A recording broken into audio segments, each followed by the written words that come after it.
Samuel lui raconta tout, sans rien lui cacher. Et Élie dit, c'est l'Éternel, qu'il fasse ce qui lui semblera bon. Parole de l'Éternel. 1 Samuel au chapitre 3, le verset 18. Comment accepter la volonté du Seigneur? La conduite coupable des fils d'Élie envers le peuple d'Israël et la manière d'agir vis-à-vis des sacrifices offerts à l'Éternel les a rendus coupables d'un très grand péché.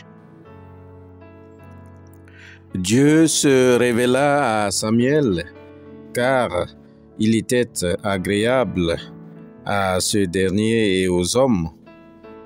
Le jeune Samuel reçut la révélation de l'Éternel sur la punition qui sera infligée à la maison d'Élie pour sa désobéissance et surtout pour le silence coupable dont il a fait l'objet.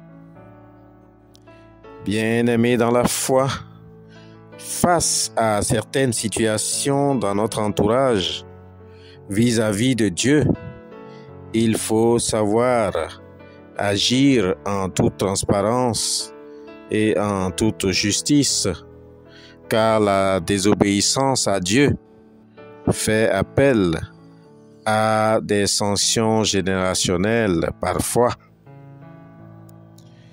Nous pourrions être coupables devant Dieu du fait de notre silence par rapport aux actes de nos proches, surtout lorsque nous sommes au service de l'Éternel.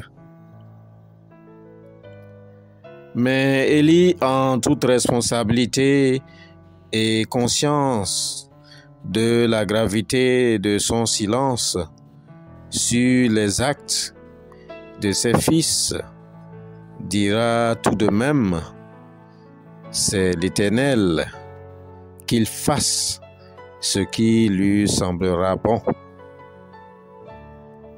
Quelle soumission!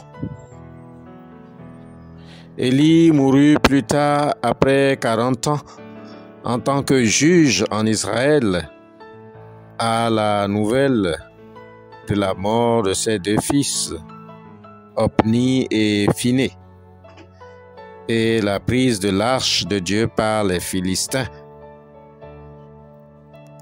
Prions que Dieu nous accorde l'esprit de soumission face à ses décisions et à sa volonté.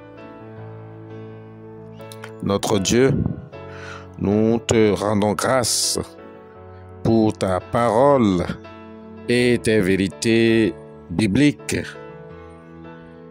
Fasse qu'elles nous fortifient et nous fassent grandir, afin que nous puissions impacter le monde pour la gloire de ton nom. Amen. Shalom. Que Dieu vous sanctifie tout au long de cette journée.